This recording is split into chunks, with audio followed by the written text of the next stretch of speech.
What is going on, ladies and gentlemen? MonkeyFlop here, and today I wanted to talk about a couple of news topics.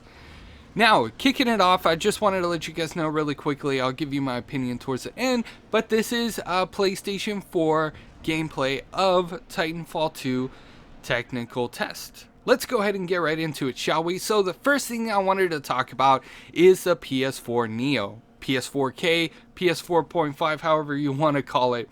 There's been rumor and speculation that we could be getting a release date as early as Christmas of 2016, but new news have been circulating the internet. Rumor and speculation has it. A lot of outlets have been covering this, and we possibly might not get a release date for the PlayStation 4K anytime soon. In fact, we might be looking at Christmas of 2017, to be completely honest with you guys. Take this all as rumor and speculation. Don't take this seriously. Take it very lightly, because right now nothing's been confirmed by Sony. A lot of people are rumor and speculating on a lot of different things, but I figured I'd go ahead and bring that news to you guys. If anything changes come Sony's press conference in September, then I will definitely let you guys know. Next up on the list, you guys know that they're going to be actually upgrading the PS4, and they're going to be doing a couple of different things with it, new controller design and all that stuff. That is actually a Google click away. You guys can talk about it in the comment section below. I'm done talking about that subject, if you know what I mean. But that might be talked about in early September. We might get a release date as early as September. We'll just have to wait and see for Sony's official announcement.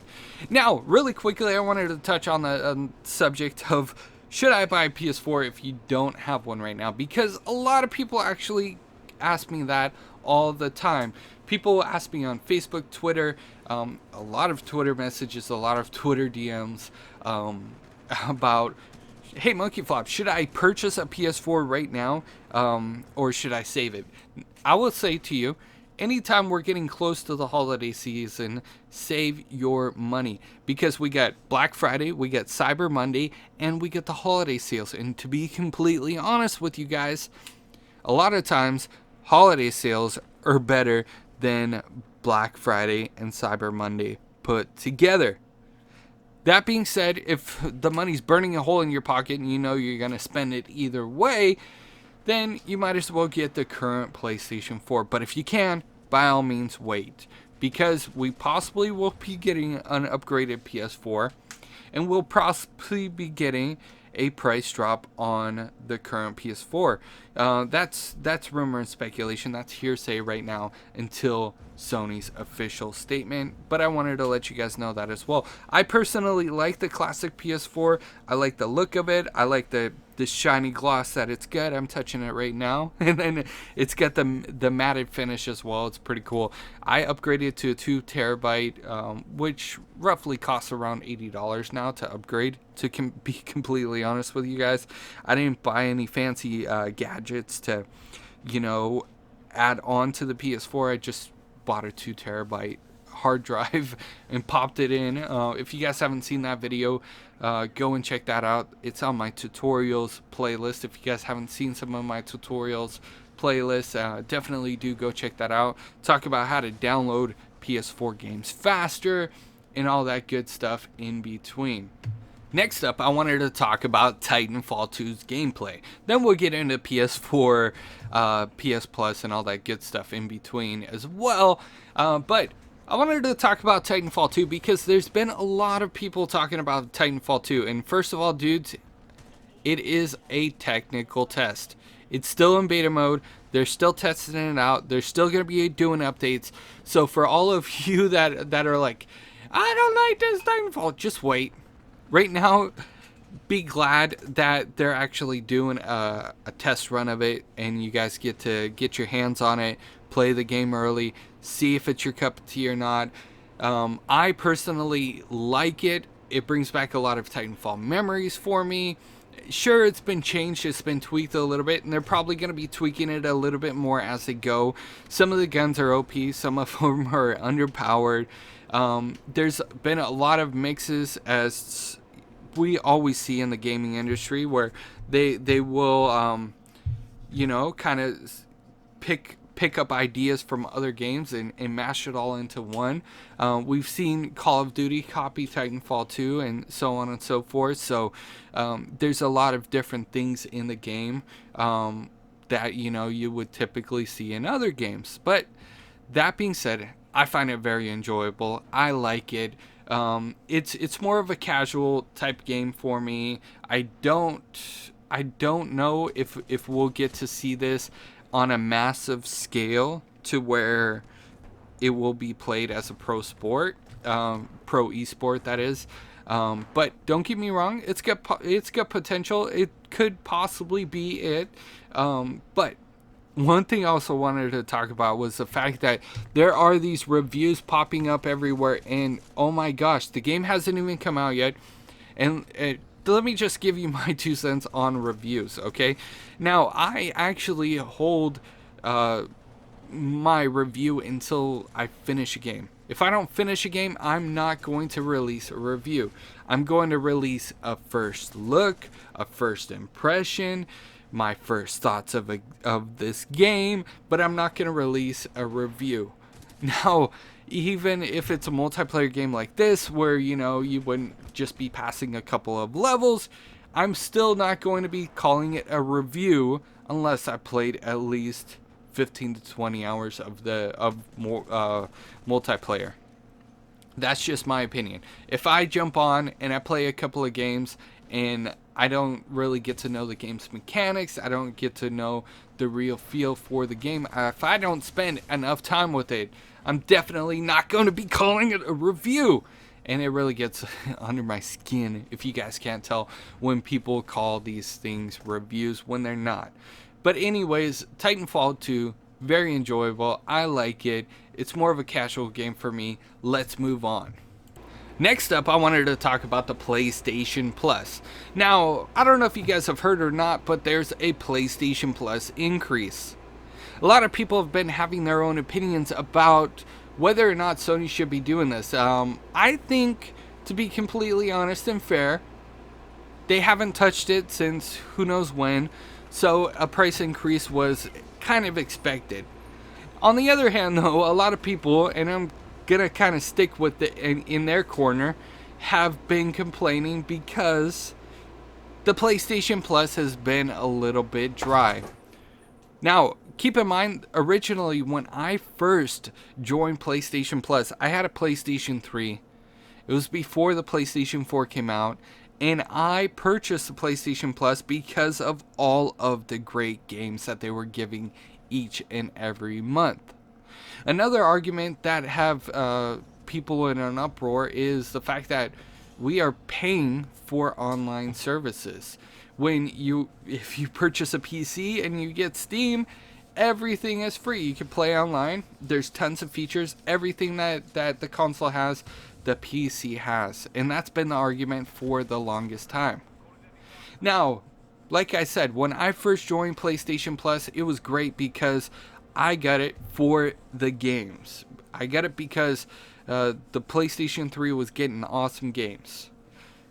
If you look at the games these days, and if you did not have to pay for PlayStation Plus to play online, the majority of the people would not purchase it, including myself, because I don't see that there's that much of a value in it. Now, don't get me wrong, because I love some of the AAA titles that... I'm just kidding. There's not that many AAA titles. That was a joke, people. Please take sarcasm lightly. But there has been some good indie games. Don't get me wrong. I really like some of the indie games that they've released. But if you compare it to when I was excited about PlayStation Plus to now, it's completely different. And I personally would not buy into it. And I'm pretty sure a lot of other people wouldn't either. It's kind of to the point where it's like, okay, I have to pay to play online, so I have to get PlayStation Plus.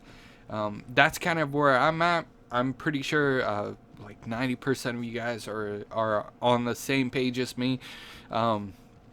About the other 10% are probably feeling the way I do, where it's like some of the indie games are awesome, but I'm not completely satisfied with it. And on a side note, did you guys see that the PlayStation Network went down twice after they released the price increase? I kind of found that funny. And when it went down, Sony did not even address the issue that it went down. A lot of people were reporting it to me on Twitter. I went and logged online and I could not access the PlayStation Network. I could not connect. And a lot of news websites and outlets were reporting the same thing as me. Go figure, right? Anyways, next up I wanted to talk about the PlayStation Now on PC. Now, I think it's a pretty cool concept. A lot of people are like, you know what? PlayStation Now on the PlayStation on PC, you're pretty much going to get PlayStation 3 games. And yeah, you are. But it's pretty cool because it's kind of a step into the future.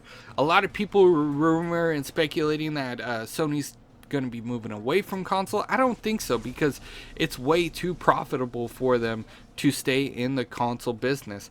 I actually like the fact that I can turn on my console and not have to worry as much as I do with my PC. Because with my PC, there's a lot of things that can go wrong. There's a lot of things that, you know, I need to update constantly. And with a console, it's there. You turn it on. You do the updates whenever it's required. But it's pretty much reliable. So, you know, given all those factors, I don't think that Sony's actually going to be moving away. But I know that they see that there's a market in PC gaming, so they're trying to tap into that any which way they can. So that's my opinion on that. Let's continue on. So that being said, about all this rumor and speculation about the PS4K, about the PlayStation Now, and Sony possibly moving to PC gaming, there's been a lot of rumor and speculation that the PS5 would not actually be a console, but cloud gaming. There's been talk about it several occasions, and some of the Sony executives have also mentioned it as well. I've covered this in previous videos, but I wanted to know your guys' thoughts and opinions on this video. Do you guys think the PlayStation 5 would be a thing, given the fact that we're going to be getting a PlayStation 4 reboot of the current console? We're going to be getting a 4K version of the PS4, and then do you guys think there would be a possible PS5 later on down the road? Maybe another 3 years from now, another 4 years from now? How many years do you think there should be in between the PS4K? Let's just go with the PS4K. Let's say, hypothetically speaking, it's going to release in 2017. How many years in between 2017 do you want to see the PS4K and the PS5 get released? I'll be curious as to know in the comment section below. Make sure, again, to hit a like. That really helps me out. If you guys haven't already subscribed, that would be awesome as well. I've seen a lot of new people coming around my channel, and I really appreciate it. Thanks for sticking around, hanging out, watching a lot of my videos, and hitting that notification. I appreciate all the notification squad people. Again, like I said, hit me up in the comment section below. Do you think PS5 would be a possibility in the future? Or do you think it's going to be all about PC gaming? PC gaming is really expensive, even for me. I mean, for a lot of people.